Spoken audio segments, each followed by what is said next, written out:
Entonces tenemos una línea del tiempo. Recuerdo que en algún momento les hablé un poco sobre los sistemas adhesivos, una breve historia de repente, cómo comenzaron a descubrir el ácido fosfórico, cómo fue la introducción de los adhesivos. Y por ejemplo, esta persona, este doctor, ustedes van a ver mucho porque él fue el descubridor, el pionero de las resinas compuestas, ¿no? Él fue el que fabricó y desarrolló las primeras resinas compuestas dentro de la historia de la odontología.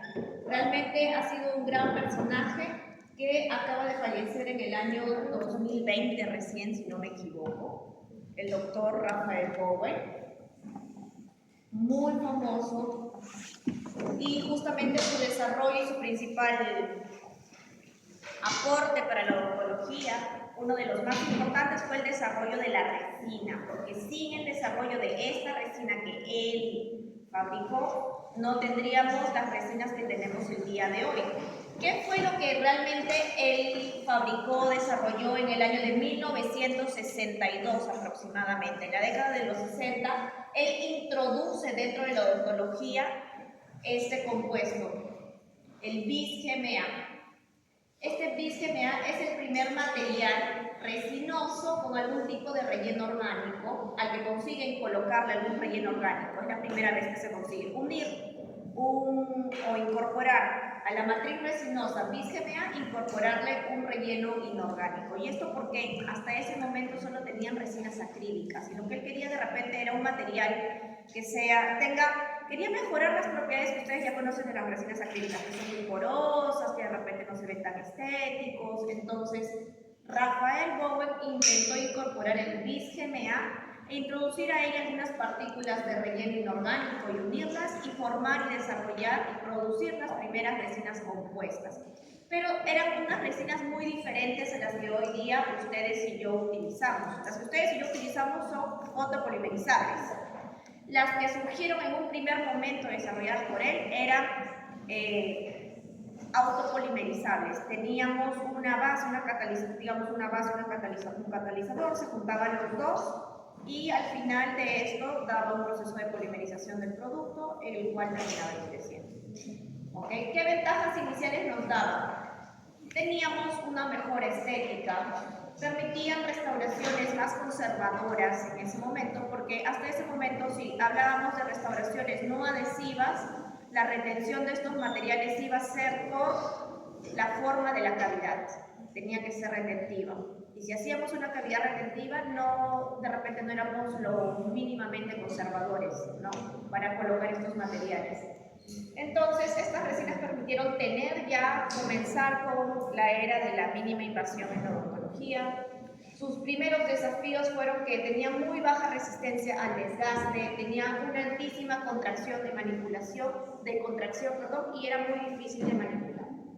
Pero fueron las primeras versiones de las resinas hasta que con el tiempo, el desarrollo, la tecnología, investigación que ustedes van a ir realizando a lo largo del tiempo, van a ir mejorando las versiones actuales de las resinas que ustedes ven. Porque las que ustedes ven de repente son versiones nuevas a las resinas, por ejemplo, que yo vi hace 10 años en la universidad. Y de acá 5 o 10 años, chicos, ustedes van a ver diferentes versiones de resinas y tal vez una de las que ustedes usan actualmente ya no están en el piso. O de repente ya no los van a encontrar disponibles para compra y uso de productos.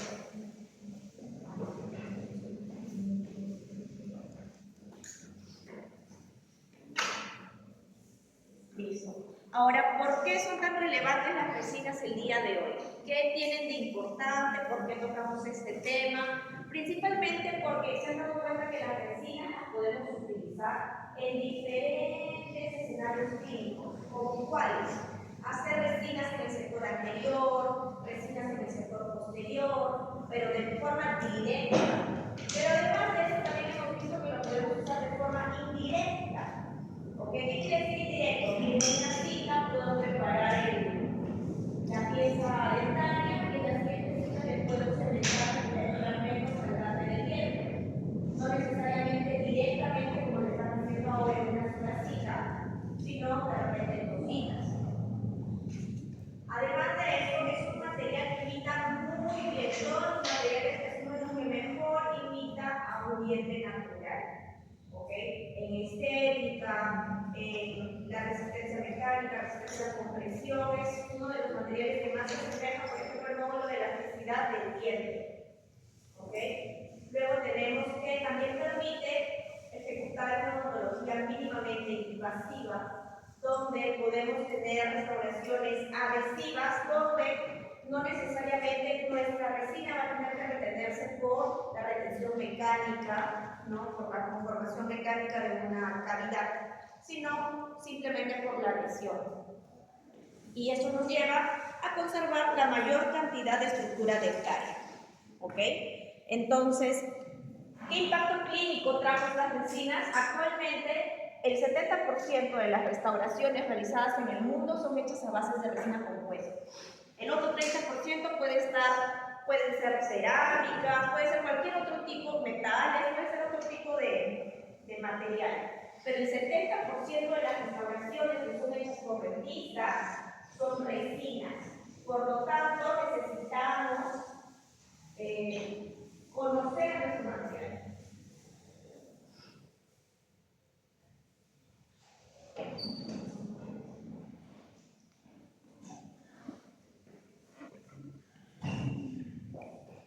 Listo.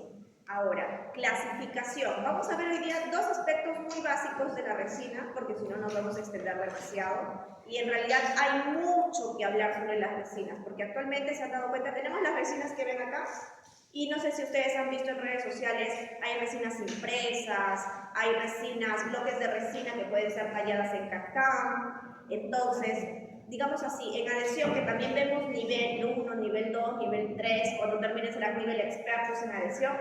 Entonces, con las resinas también, vamos a comenzar por un nivel 1, como para poder entender y tener nociones básicas sobre la resina y principalmente a qué nos estamos enfrentando actualmente. Para ubicarnos en tiempo y espacio, ¿en dónde estamos? Uy, perdón. Aquí. Entonces, la clasificación de la resina puede ser múltiples, pueden ser muchas, ¿ok?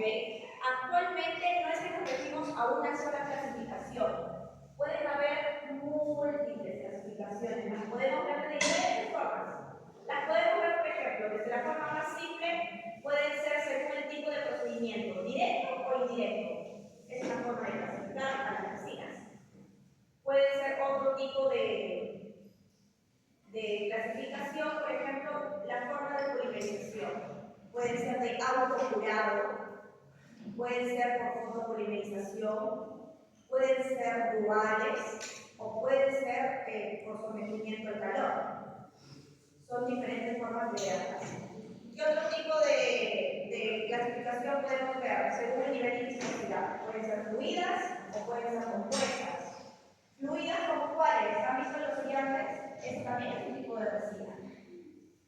La resina fluida, su mismo nombre ya lo dice, es fluida. Entonces, por ejemplo, ahí tenemos ejemplos de viscosidad baja, ¿no? Fluidas. Y tipo pasta condensada es la resina compuesta que ustedes tienen en un tubo y agarran y colocan en su cavidad para poder conformarla, ¿no es cierto? ¿Qué otro tipo tenemos? Por ejemplo, acá, interesante. Según el tipo de partícula, si es prepolimerizada, si tiene nanocerámicos, si tiene nanosiconia, espejo, diferentes tipos de partículas. Por su capacidad funcional. A mí, chicos, realmente, digamos que todas estas son clasificaciones muy clásicas, ¿ok? Incluso el tamaño de partícula que es la que hoy día vamos a explorar dentro de toda esta clasificación, porque mi objetivo es que ustedes sepan de memoria y de porrazo todo esto de acá. Lo que me interesa es que ustedes sepan que las resinas se pueden clasificar de diferentes formas, según como vemos acá, los han agrupado, pero, por ejemplo, quiero que vean hacia dónde están apuntando actualmente, ¿no? La capacidad funcional. Por ejemplo, si son bioactivas, recuerdan que a ustedes les di clase de eso, no todavía. No, si son materiales bioactivos, si de repente es digamos, la fusión entre el ionómero y la resina dio producto a un material que le llamaron diómero. Y actualmente es una resina que está siendo bastante utilizada por la marca Shock, por ejemplo. La Beauty Fit es un diómero, ¿no?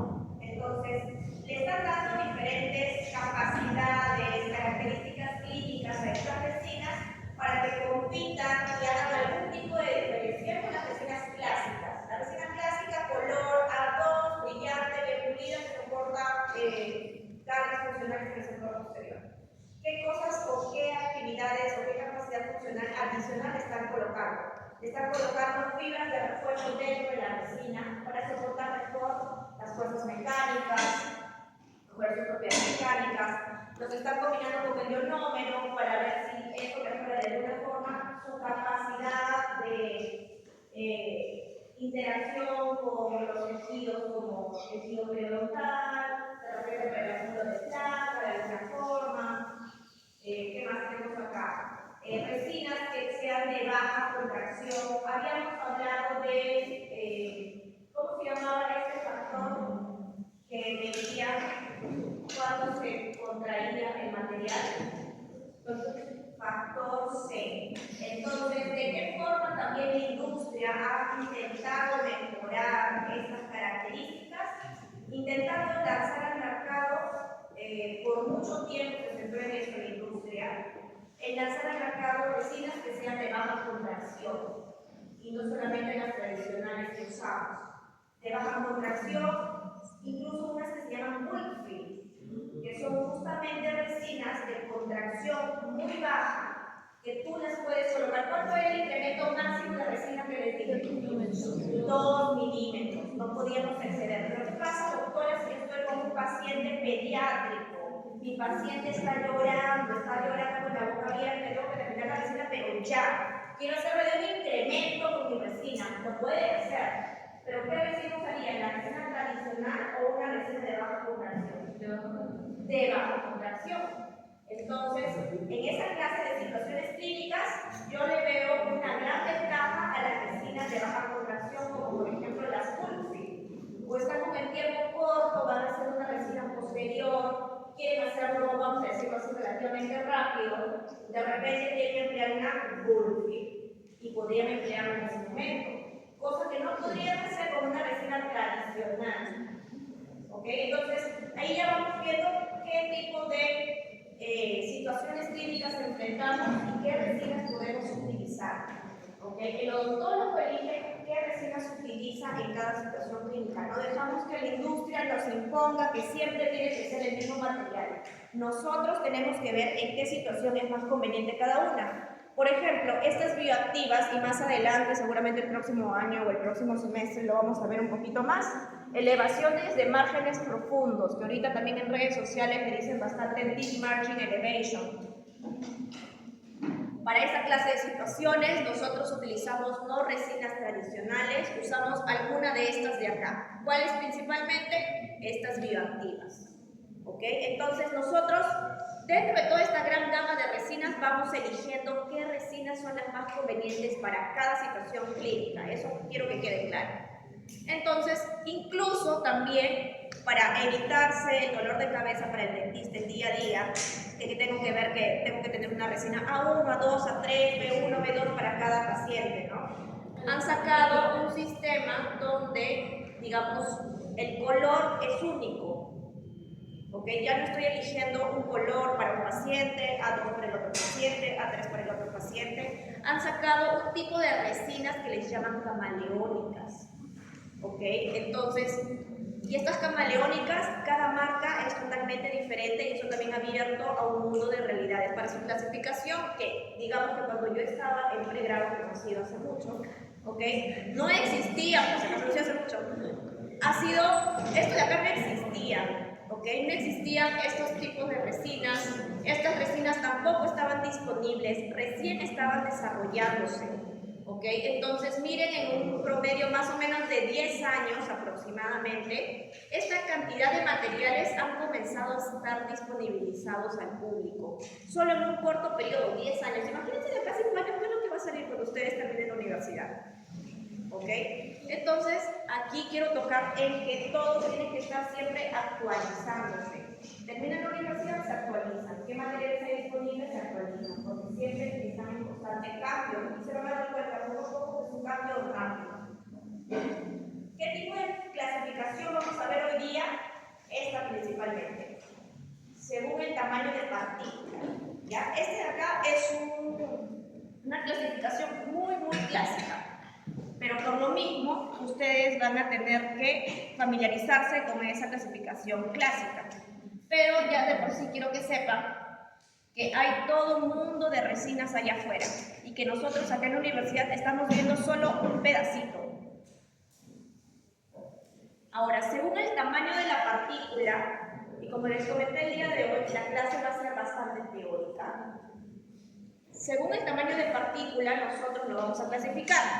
Y por tamaños me refiero, y vamos a tener a 3, 4, 5. Macropartícula, micropartícula, microhíbrida, nanoparticulada y nanohíbrida.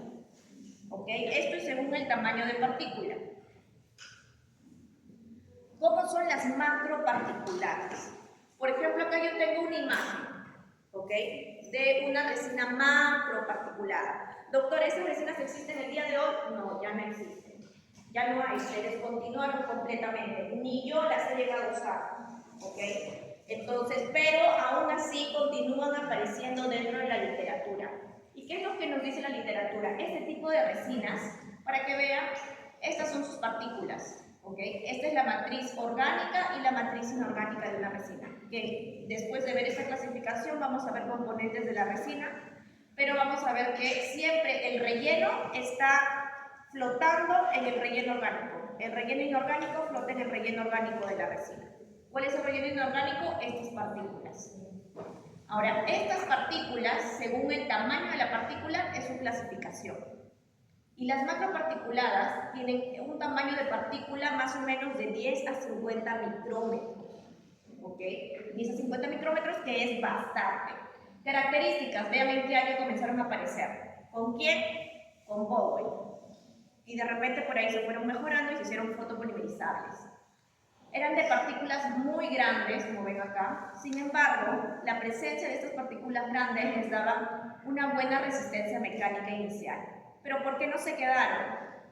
Tenían una bajísima estética y luego de colocarlas en boca se quedaban rugosas, retenían mucha placa, eran muy malas para el pulido y se desgastaban muy rápido. ¿Ok? Y por eso es que el día de hoy están prácticamente en desuso. Pero doctora, ¿por qué se desgastaban tan rápido?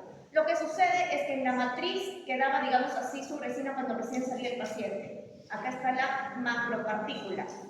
Pero al momento en que el paciente mordía, desgastaba, o ustedes pulen, ¿qué hacen? Un desgaste superficial de la resina, porque todo lo que hacemos es por abrasión, ¿cierto?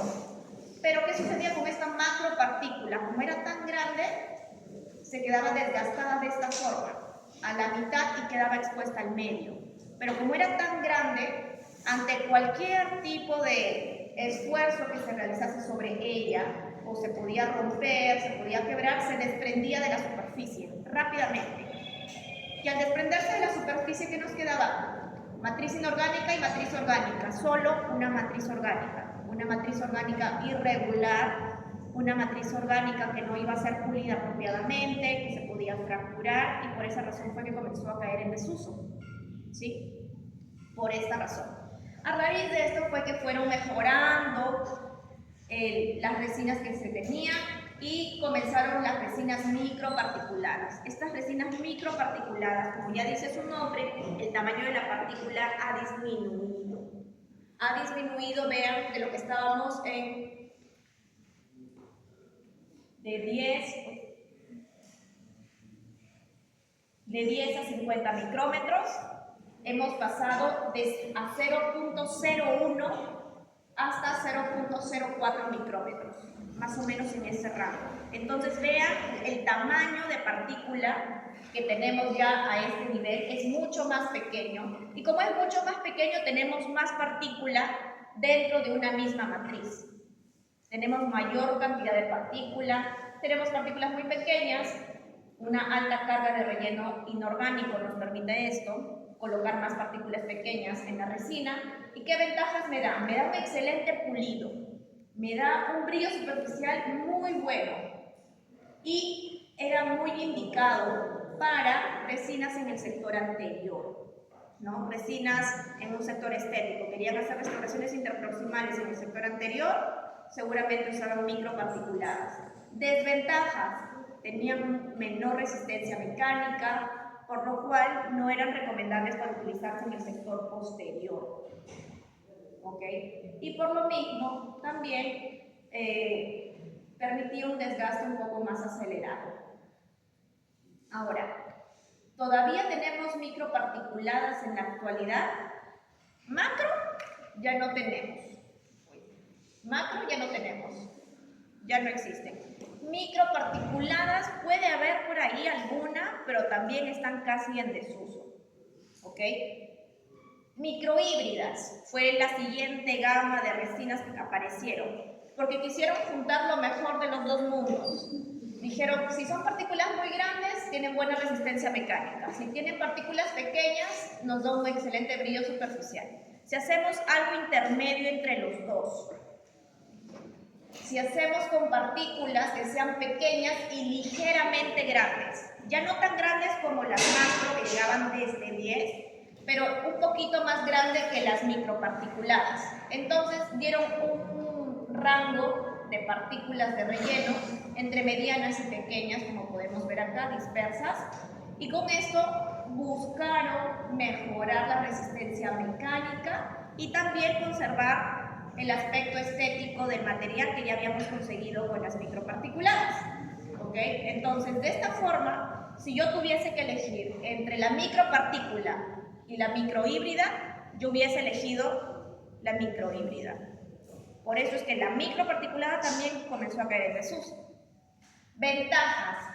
Este tipo de resinas microhíbridas tenía un buen equilibrio, no excelente, pero bueno por lo menos, entre fuerzas y pulido. Eran adecuadas para usarse tanto en el sector anterior como en el posterior y era de fácil modelado, es decir, fácilmente condensable sobre la superficie. ¿Ok? Entonces, quiero que observen bien las imágenes, cómo se ve una resina microhíbrida. ¿Qué desventajas me daban? A pesar de que las microhíbridas intentaron traer lo mejor de los dos mundos, de las macro y de las microparticuladas, el pulido o brillo final o efecto estético,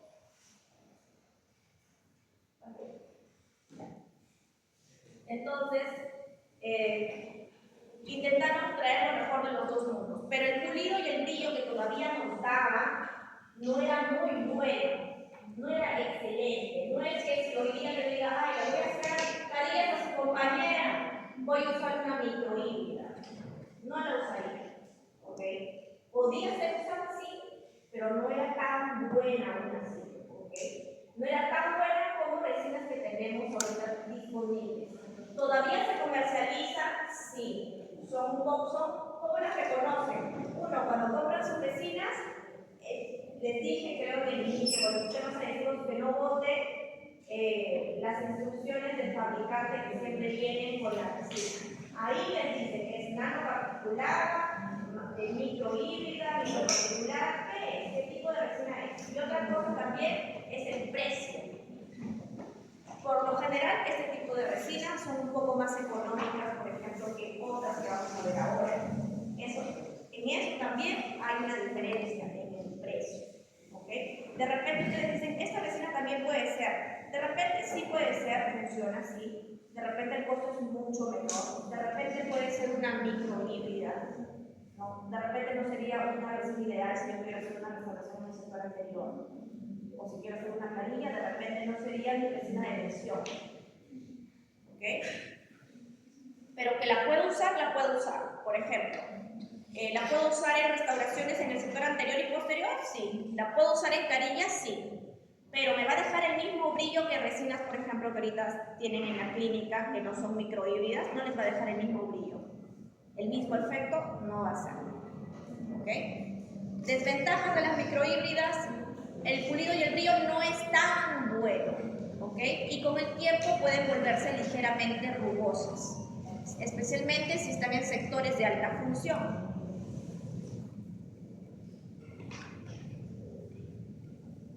Y luego tenemos las nanoparticuladas. Como ya dice el nombre, son partículas nanométricas. Las otras eran partículas a nivel micro. Esas son nano. Por lo tanto, el tamaño de partículas es muchísimo menor. El tamaño de partículas, la mayoría de las partículas o el relleno que tenemos es menor a 100 nanómetros. ¿Ok?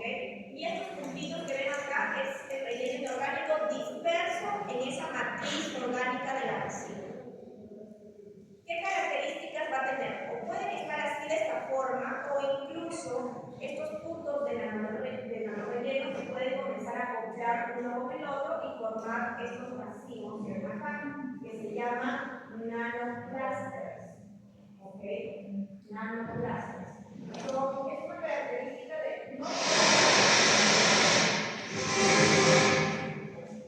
no todas las resinas de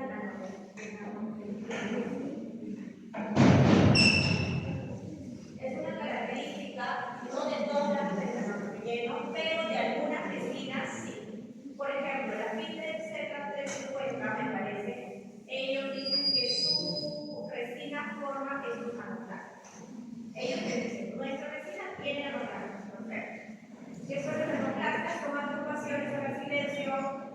Estos nanoclusters son agrupaciones de muchas nanopartículas que van a actuar como si fuese una partícula macro.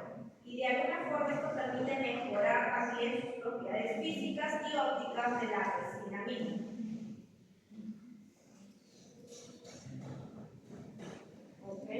Entonces las nanopartículas las podemos encontrar en forma de nanoclusters o solo nanopartículas dispersas en la matriz orgánica.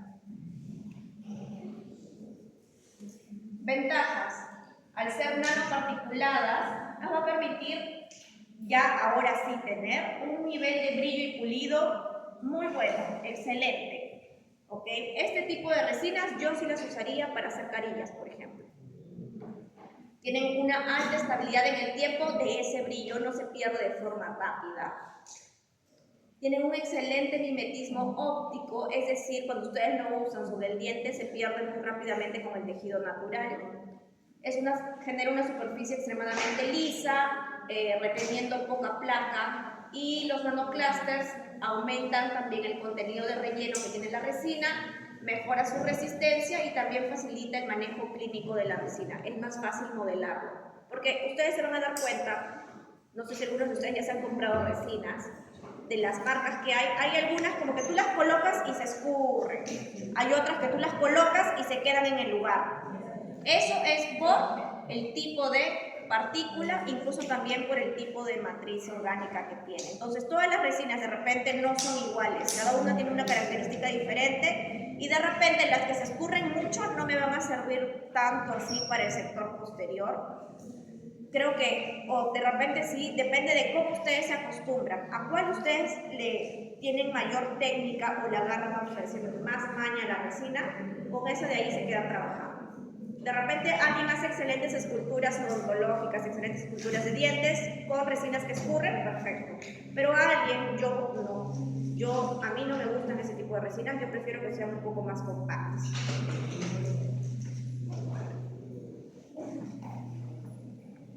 A ver, indicaciones clínicas, restauraciones en el sector anterior, carillas estéticas o restauraciones, bueno, en el sector anterior.